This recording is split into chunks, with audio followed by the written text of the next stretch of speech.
Welcome to Classic Storytime Hub. Tonight, we journey into the mind of mystery itself. This is Mesmeric Revelation, a haunting tale by Edgar Allan Poe, but here, reimagined and retold in a fresh, suspenseful style, crafted to awaken new chills and new questions. What secrets lie beyond life, and who dares to listen? Whatever skepticism lingers around mesmerism, its strange power can no longer be denied. Those who still scoff at it are not seekers of truth, but doubters by trade, men who thrive on disbelief. For what greater proof is needed than this? By sheer force of will, one mind can plunge another into a state so uncanny, so death-like, that ordinary senses falter. In that trance, the body grows weak, yet the mind awakens, perceiving truths through channels unknown, seeing beyond the reach of mortal eyes. Thought itself becomes sharpened, magnified, almost divine. And with each repetition, the subject sinks deeper, the revelations more profound, the bond between mesmerist and patient more unbreakable. I will not waste time proving what is already evident. My purpose is far more urgent. I must recount a dialogue, extraordinary, unsettling, that passed between myself and a man under the mesmeric spell. His name was Mr. Van Kirk. For months I had guided him into trance, easing the torment of his wasting illness. But on the night of the 15th, I was summoned to his bedside. He lay in agony, clutching at his chest, his breath ragged and shallow. The usual remedies, mustard pressed to the nerves, had failed him. The air in the room was heavy, charged with desperation, and so I prepared once more to draw him into that shadowed state between life and death, where secrets of the soul might be spoken aloud. When I stepped into his chamber, he greeted me with a faint but cheerful smile. His body was racked with pain, yet his mind seemed strangely calm, almost detached from the suffering. "I asked you here tonight," he began, his voice steady despite the struggle to breathe, "not to ease my illness, but to help me understand certain impressions that have haunted me. They trouble me more than the pain itself. You know how skeptical I have always been about the soul's immortality. I denied it, dismissed it, and yet, deep within, there lingered a shadow of belief, a faint whisper that the soul might exist beyond the body. But it was never conviction, only a vague sentiment. Logic never helped me. In fact, the more I studied, the more doubtful I became. I read the philosophers, Cousin, Brownson, and others. Their arguments were clever, but hollow. Abstractions, theories, endless reasoning. None of it touched the core of belief. Philosophy may entertain the mind, but it cannot bind the soul. The intellect resists. And yet, something has changed. Lately, this faint feeling has deepened, grown stronger, so much so that it now resembles reason itself. I can trace this shift directly to the mesmeric state. Under its influence, I perceive a chain of reasoning that convinces me utterly.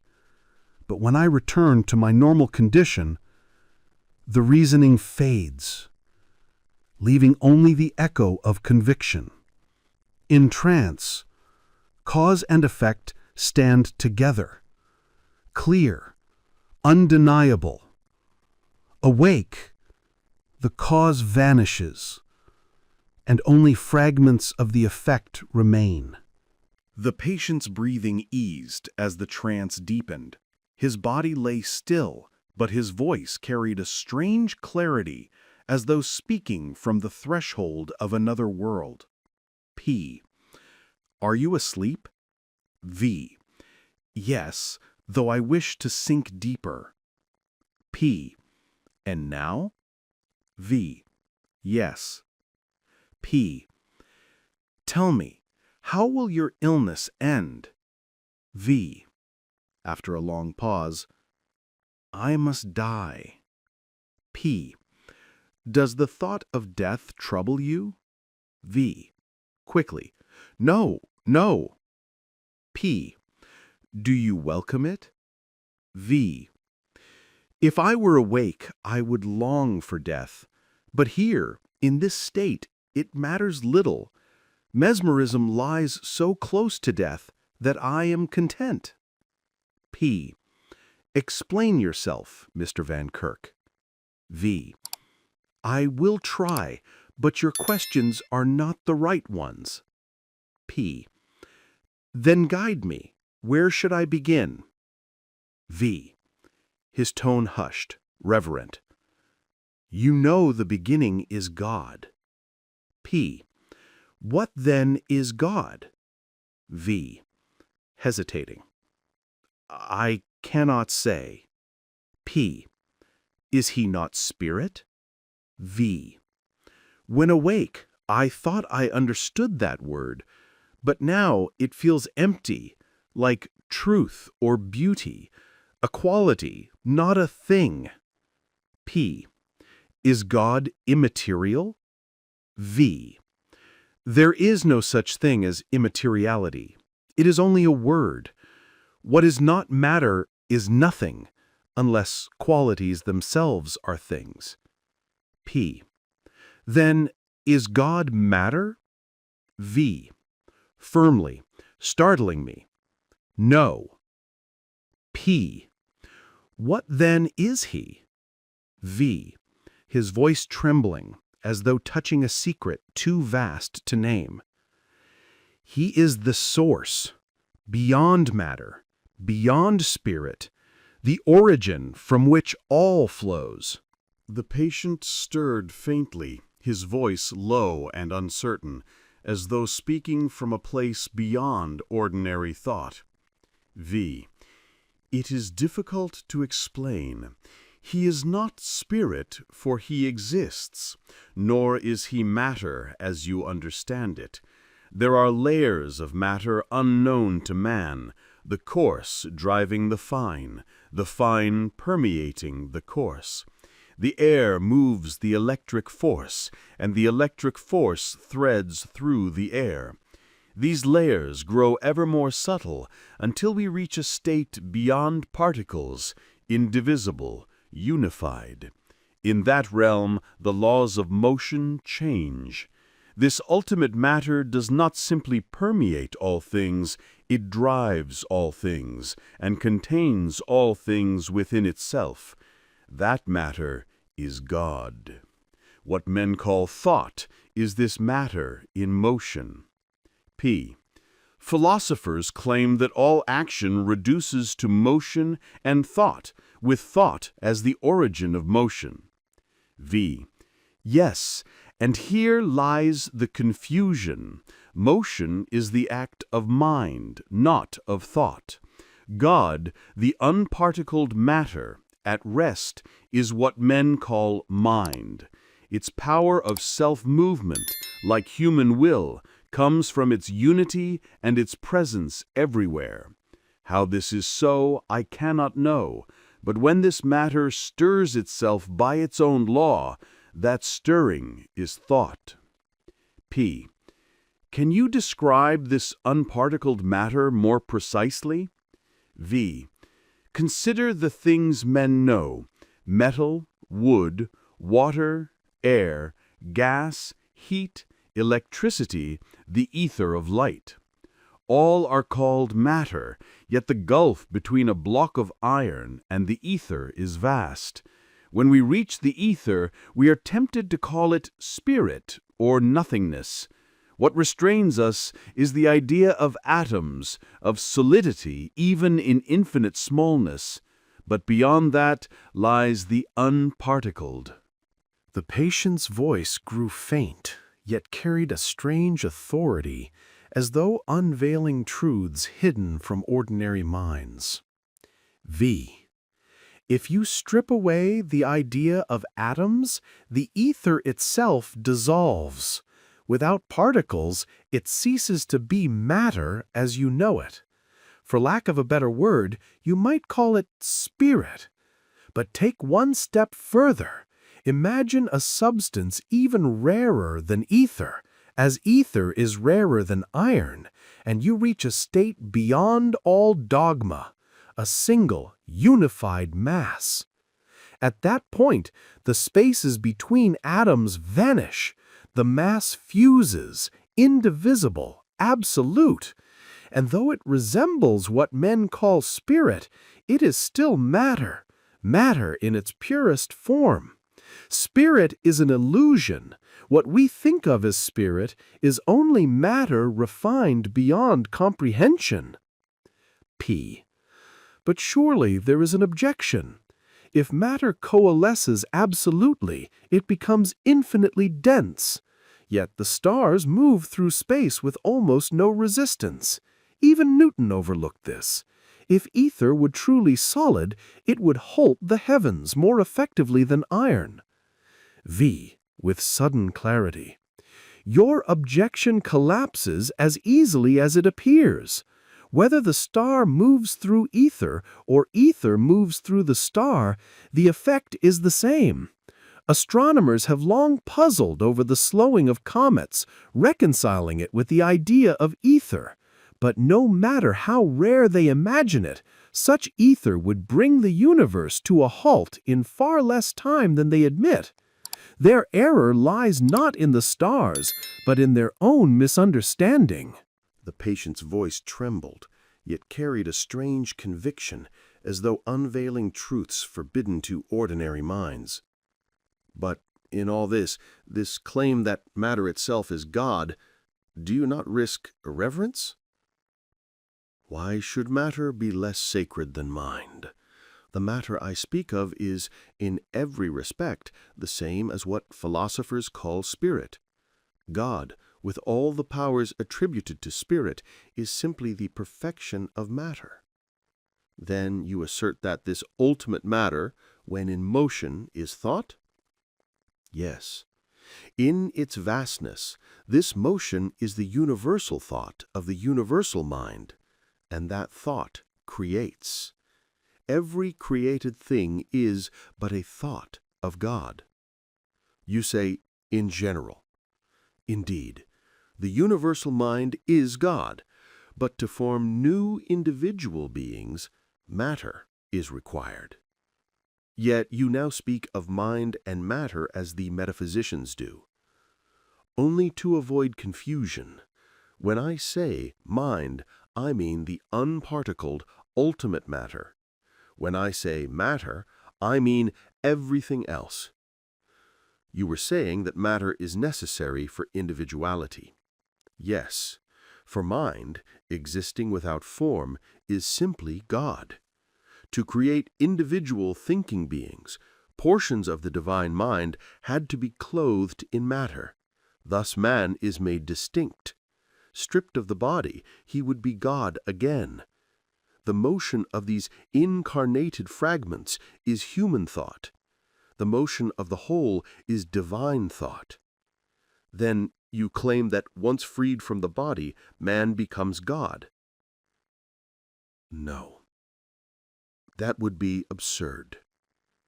But you said, divested of the body, man is God. And it is true, yet only in theory.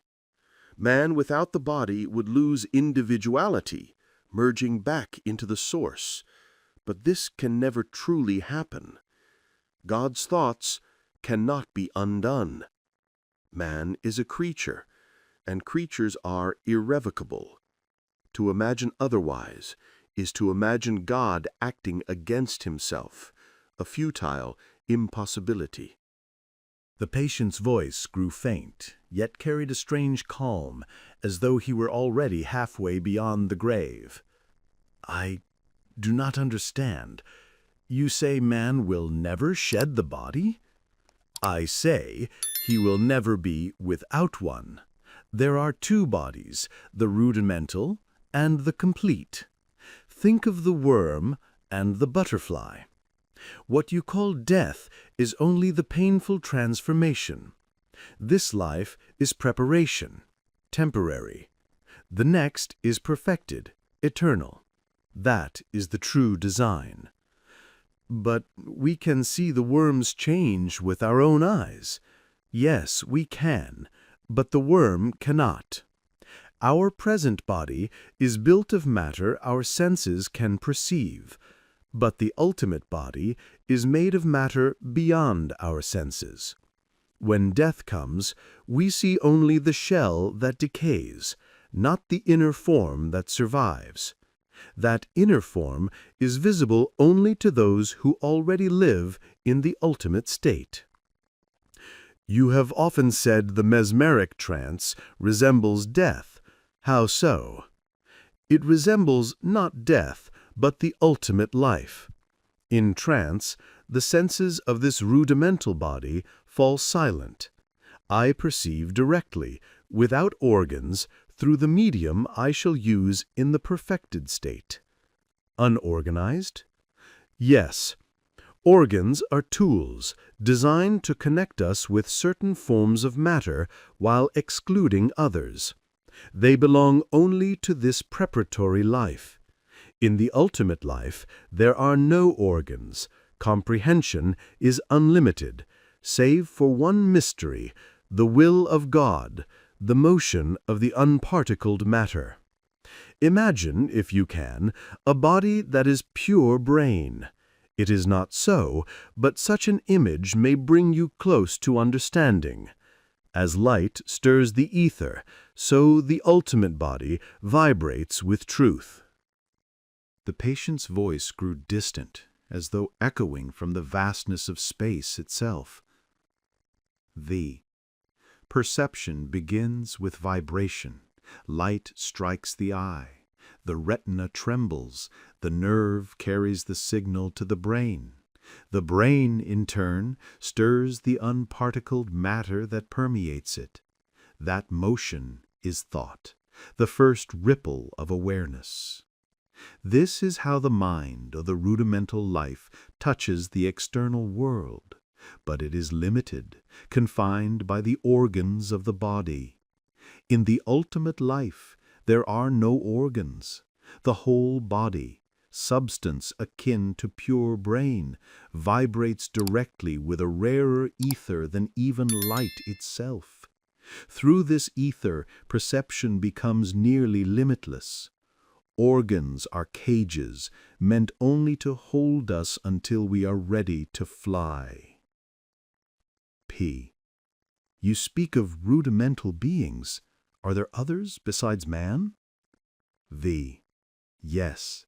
The universe itself, the nebulae, the planets, the suns, and countless other forms exists to nourish the organs of infinite varieties of rudimental creatures. Without the need for this preparatory stage, there would be no stars, no worlds, no bodies at all. Each world is inhabited by its own kind of organic, rudimental thinkers. Their organs differ according to the nature of their dwelling place. But when death comes, when metamorphosis is complete, they awaken into the ultimate life. Then they act by pure volition, moving everywhere, knowing all things, save one mystery. They do not dwell in the stars as we imagine. They dwell in space itself, the infinite expanse. To them the stars are shadows, swallowed by the true vastness.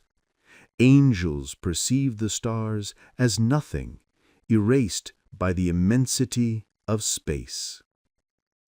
The patient's voice grew solemn, as though unveiling truths too vast for mortal comprehension. You say that without the rudimental life there would be no stars. Why this necessity? V. Because in the pure inorganic life, nothing hinders the single law of divine will. To create resistance, organic matter was devised, complex, substantial, bound by countless laws. P. But why should resistance be necessary? V. Where law is never broken, the result is perfection, calm, negative happiness. Where law can be broken, imperfection arises, wrong, suffering, pain. Through the complexity of organic life, the violation of law becomes possible. Pain, which cannot exist in the inorganic, becomes real in the organic. P. And what purpose does pain serve? V. Pleasure exists only by contrast. True joy is born from suffering. To be blessed at one moment, we must have endured at another. Without pain, there is no happiness. The agony of earthly life is the foundation of the bliss of the ultimate life. P. Still, I cannot grasp your phrase, the substantive vastness of infinity. V. That is because you misunderstand substance. It is not a quality, but a sentiment, the perception of matter adapted to the senses of a being. What is real to Earth may be nothing to the inhabitants of Venus. What is tangible in Venus may not exist for us at all. But to the angels, the inorganic beings, the entire expanse of unparticled matter is substance. To them, space itself is the truest reality. The stars, which we see as solid and material, vanish from their perception, just as unparticled matter eludes ours. Infinity swallows the stars, leaving only the vastness of space. As the final words left his lips, his voice faltered, and a strange shadow crossed his face.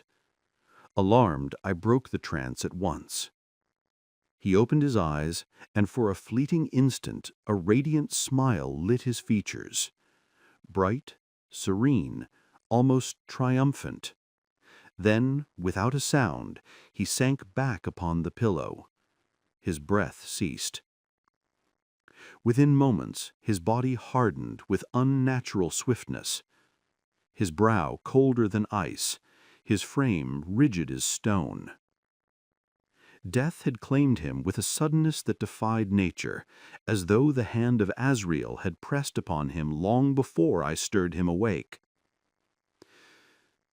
And I could not help but wonder, in those last revelations, had he truly been speaking to me, or had his voice already crossed into the realm of shadows? And thus the story ended. If you liked this journey into the worlds of classic literature, do not forget to support us by subscribing so we can tell you more. And hey, if there's a classic tale you'd love to hear told in this suspenseful style, drop its name in the comments below. Your suggestion might be our next chilling adventure.